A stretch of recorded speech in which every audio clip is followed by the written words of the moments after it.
क्या आपको ये पता है कि दुनिया की सबसे बड़ी अर्थव्यवस्था अमेरिका, चाइना और भारत किस खनिज पर सबसे ज्यादा निर्भर है? तो इसका जवाब है कोयला यानी कि coal. Coal is the most valuable mineral in the world. लेकिन जब हम कोयले की तुलना सोने, चांदी और अन्य खनिजों के साथ करते हैं तो भले ही कोयला सोने की तुलना में काफी सस्ता हो, लेकिन कोयले की उपयोगिता इस पूरी दुनिया में सबसे ज्यादा है। इसीलिए आज की वीडियो का टॉपिक भी ये है कि कोयला क्यों आखिर हमारे लिए इतना जरूरी है। कोयला एक नेचुरल फॉसिल फ्यूल है। यह लाखों साल पहले पृथ्वी के नीचे दबे हुए पेड़ पौधों के अवशेषों से बनता है। यह एक ज्वलनशील काला चट्टान होता है जिसमें कार्बन और हाइड्रोकार्बन की मात्रा बहुत ज्यादा होती है। इस वीडियो के जरिए हम ये जानेंगे कि कोयले को आखिर जमीन से कैसे निकाला जाता है, इसे जमीन से निकालने का क्या प्रोसेस होता है, इसका उपयोग कौन कौन से जगहों पे किया जाता है, साथ ही इसके कुछ फायदे और कुछ नुकसान के बारे में हम बात करेंगे। तो बिना किसी देरी के शुरू करते हैं इस वीडियो को और जानते हैं कोयले से जुड़े कुछ इंटरेस्टिंग फैक्ट। सबसे पहले हम शुरू करते हैं कोयले को आखिर जमीन से कैसे निकाला जाता है। तो कोयले को जमीन से निकालने के दो तरीके होते हैं। पहला ओपन कास्ट माइनिंग और दूसरा अंडरग्राउंड माइनिंग। तो पहले हम ओपन कास्ट माइनिंग के बारे में जानते हैं। तो ओपन कास्ट माइनिंग में जियोलॉजिस्ट की टीम जमीन का पहले सर्वे करती है कि कोयले जमीन के नीचे कितनी गहराई पर मौजूद हैं। फिर पूरी प्लानिंग के बाद माइनिंग के लिए एक मैप तैयार किया जाता है। माइनिंग एरिया में कई सारे पेड़ पौधे, मिट्टी और चट्टान मौजूद होते हैं। इन सभी को बड़ी मशीनों जैसे एक्सकेवेटर और बुलडोजरों जैसी बड़ी मशीनों के द्वारा हटाया जाता है। और जब कोयले की परत खुल जाती है तो बड़ी बड़ी मशीनों जैसे shovel dumper, power shovel, bucket excavator आदि से कोयला काटा जाता है। कोयले को काटने के बाद उन्हें ट्रकों और कन्वेयर बेल्टों के द्वारा मेन प्लांट तक पहुंचाया जाता है। ओपन कास्ट माइनिंग में काम करने वाले मजदूरों की संख्या काफी कम होती है और इसमें खतरा भी बहुत कम रहता है। ओपन कास्ट माइनिंग में कोयले निकालने की प्रक्रिया काफी आसान होती है। इसमें कोयले निकालने का एक टेंडर होता है। जैसे कोयले निकालने का टेंडर खत्म होता है तो वापस से उस माइनिंग की गई जगह को दोबारा से समतल कर दिया जाता है और जमीन पहले जैसा लगे इसलिए वहाँ पे पेड़ पौधे भी लगाए जाते हैं, जिससे जमीन बिल्कुल पहले जैसा लगने लगता है।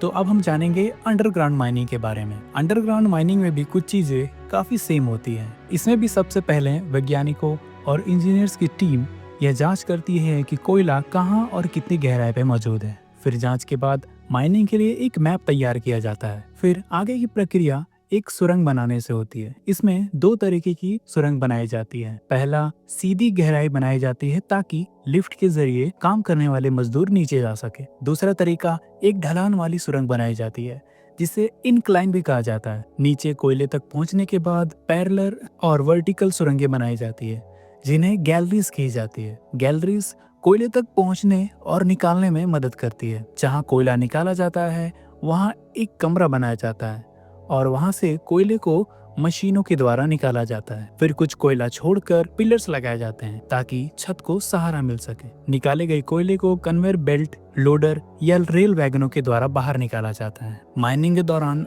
अंदर मौजूद मजदूरों को ताजी हवा मिल सके, इसीलिए वेंटिलेशन सिस्टम भी लगाया जाता है। साथ ही सेफ्टी का भी भरपूर ध्यान रखा जाता है। तो यह था अंडरग्राउंड माइनिंग के बारे में। अब हम जानेंगे कोयले का उपयोग कहाँ और कौन कौन से क्षेत्रों में किया जाता है। पहला है बिजली उत्पादन। दुनिया भर में 40% से भी ज्यादा बिजली उत्पादन कोयले से होता है। कोयले को जलाकर भाप बनाई जाती है जिससे टरबाइन चलती है और फिर बिजली का निर्माण होता है। दूसरे नंबर पे आता है स्टील इंडस्ट्रीज। तो स्टील इंडस्ट्री में कोयले का बहुत बड़ा योगदान है। कोयला लोहे को गलाने में मदद करता है जिनसे वह फैक्ट्रियों में अलग अलग वस्तुओं का निर्माण करती है। Cement industries. सीमेंट इंडस्ट्रीज में कोयले को जलाकर भट्टियों को गर्म किया जाता है जिससे सीमेंट निर्माण में मदद मिलती है। Steam engines. पुराने समय में कोयले का उपयोग ट्रेन में भाप इंजन चलाने में किया जाता था और आज भी कई जगहों पे पुराने ट्रेन में कोयले का ही उपयोग किया जाता है। घरेलू उपयोग। अभी भी ग्रामीण और पहाड़ी इलाकों में खाना बनाने के लिए और अन्य कार्यों के लिए कोयले का यूज किया जाता है। Chemical industries.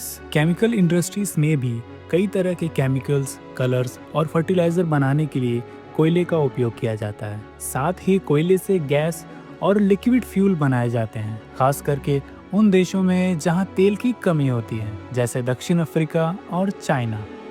तो अभी तक हमने जाना कि कोयले को जमीन से कैसे निकाला जाता है, एवं उसका यूज कहाँ कहाँ पे किया जाता है। तो अब हम जानेंगे कि इसके उपयोग के क्या फायदे हैं और क्या नुकसान है। कोयले से कितना फायदा होता है, कितना नुकसान होता है, तो अब हम इसके बारे में बात करेंगे। पहले हम कुछ बेनिफिट्स के बारे में बात करेंगे। जैसा कि हमें पता है, दुनिया का 40% बिजली उत्पादन कोयले से होता है। साथ ही यह सस्ते होने के कारण आसानी से उपलब्ध हो जाते हैं। बड़े उद्योगों के लिए कोयला एक काफी उपयोगी वस्तु मानी जाती है। इसका उपयोग पारंपरिक भट्टियों और भाप इंजन में आज भी कई जगहों पे किया जाता है। कोयला एक रोजगार का भी बहुत बड़ा स्रोत है। कोयले की खुदाई के दौरान माइंस में लाखों लोगों को रोजगार मिलता है। यहाँ से देखा जाए तो कोयला काफी उपयोगी है। अब हम जानेंगे कोयले के कुछ हानियों के बारे में। पहले नंबर पे है प्रदूषण। कोयले के जलने से भारी मात्रा में धुआं, CO2 और अन्य जहरीली गैस उत्पन्न होती है, जिससे सांस लेने में काफी दिक्कतें होती है।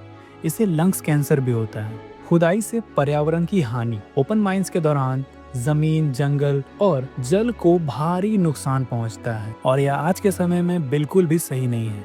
Health effect. ओपन माइंस में खुदाई के दौरान माइंस एरिया में रहने वाले लोगों को सांस लेने में काफी दिक्कतें होती है। माइनिंग के दौरान कई तरह की दुर्घटनाएं बनी रहती है। खास करके अंडरग्राउंड माइनिंग में जमीन के दहने का खतरा हमेशा रहता है। साथ ही गैस का रिसाव के कारण आग लगने का भी खतरा रहता है। तो ये थे इसके कुछ हानियां। कोयला अभी पृथ्वी के कई सारे कॉन्टिनेंट पे मौजूद है, लेकिन कोयला आगे चलकर काफी रेयर चीज होने वाला है। बताया जाता है कि पृथ्वी पर अभी इतना कोयला मौजूद है कि आने वाले 200 साल तक हम कोयले की माइनिंग कर सकते हैं, लेकिन इसके बाद कोयला बहुत जल्द विलुप्त हो जाएगा, जिसके कारण ऊर्जा बनाने के लिए हमें किसी और चीज का सहारा लेना पड़ जाएगा। तो ये थे कोयले से रिलेटेड कुछ इंटरेस्टिंग फैक्ट। अगर ये वीडियो आपको अच्छा लगा होगा तो एक लाइक और हमारे चैनल को सब्सक्राइब जरूर से कर दीजिएगा।